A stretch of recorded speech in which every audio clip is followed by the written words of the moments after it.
7वां अध्याय छंड और मुंड का वध।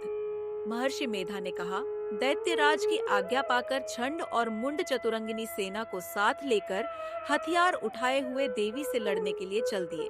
हिमालय पर्वत पर पहुंचकर उन्होंने मुस्कुराती हुई देवी, जो सिंह पर बैठी हुई थी, देखा।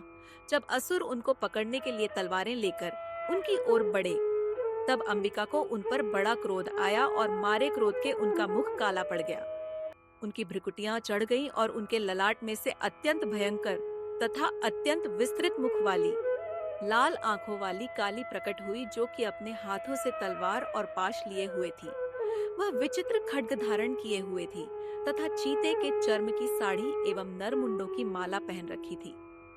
उसका मांस सूखा हुआ था और शरीर केवल हड्डियों का ढांचा था, और जो भयंकर शब्द से दिशाओं को पूर्ण कर रही थी, वह असुर सेना पर टूट पड़ी और दैत्यों को भक्षण करने लगी। वह पार्श्व रक्षकों, अंकुशधारी महावतों, हाथियों पर सवार योद्धाओं और घंटा सहित हाथियों को एक हाथ से पकड़ पकड़कर अपने मुंह में डाल रही थी, और इसी प्रकार वह घोड़ों, रथों, सारथियों व रथों में बैठे हुए सैनिकों को मुंह में डालकर भयानक रूप से चबा रही थी। किसी के केश पकड़कर, किसी की गर्दन पकड़कर, किसी को पैरों से दबाकर और किसी दैत्य को छाती से मसलकर मार रही थी। वह दैत्य के छोड़े हुए बड़े बड़े अस्त्र शस्त्रों को मुंह में पकड़कर और क्रोध में भर उनको दांतों से पीस रही थी। उसने कई बड़े बड़े असुर भक्षण कर डाले, कितनों को रौंद डाला और कितनी उसकी मार के मारे भाग गए। कितनों को उसने तलवार से मार डाला, कितनों को अपने दांतों से समाप्त कर दिया, और इस प्रकार से देवी ने क्षण भर में संपूर्ण दैत्य सेना को नष्ट कर दिया। यह देख महापराक्रमी छंड काली देवी की ओर लपका, और मुंड ने भी देवी पर अपने भयानक बाणों की वर्षा आरंभ कर दी और अपने हजारों चक्र उस पर छोड़े। उस समय वह चमकते हुए बाण व चक्र देवी के मुख में प्रविष्ट हुए इस प्रकार दिख रहे थे, जैसे मानो बहुत से सूर्य मेघों की घटा में प्रविष्ट हो रहे हों।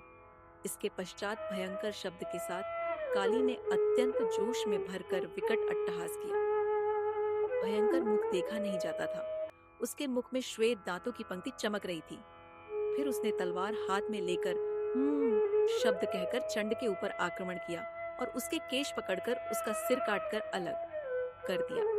चंड को मरा हुआ देखकर मुंड देवी की ओर लपका, परंतु देवी ने क्रोध में भरे उसे भी अपनी तलवार से यमलोक पहुंचा दिया। छंड और मुंड को मरा हुआ देखकर उसकी बाकी बची हुई सेना वहां से भाग गई। इसके पश्चात काली छंड और मुंड के कटे हुए सिरों को लेकर चंडिका के पास गई और प्रचंड अट्टहास के साथ कहने लगी, हे देवी, छंड और मुंड दो महादैत्यों को मारकर तुम्हारी भेंट कर दिया है।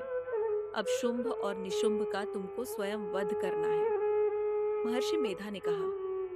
वहां लाए हुए छंड और मुंड के सिरों को देखकर कल्याणमयी चंडी ने काली से मधुर वाणी में कहा, हे देवी, तुम चूंकि छंड और मुंड को मेरे पास लेकर आई हो, अतः संसार में चामुंडा के नाम से तुम्हारी ख्याति होगी।